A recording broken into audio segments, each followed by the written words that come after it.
みんな、もうそろそろ寝る時間だよ。長谷川かすみです。2月3日火曜日、今日は節分です。節分は毎年何かやりますかということで、私は豆をまいて恵方巻きを食べます。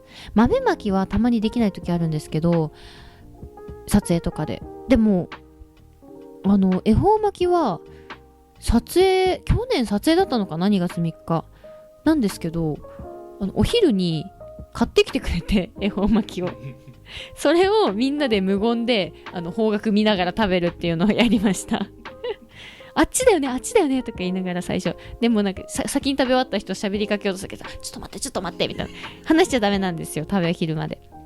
だからちょっと待ってみたいな感じで、なんか去年はそんな感じでした。今年の節分はどうなるのかな。今年の節分は私はどうなるんでしょう。仕事なんでしょうか、どうなんでしょうか。仕事かもしれない、わからない、まだちょっと不明ですけれども、いい節分になったらいいな。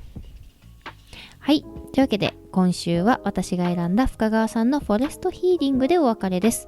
明日も頑張っていきましょう。ではおやすみなさい。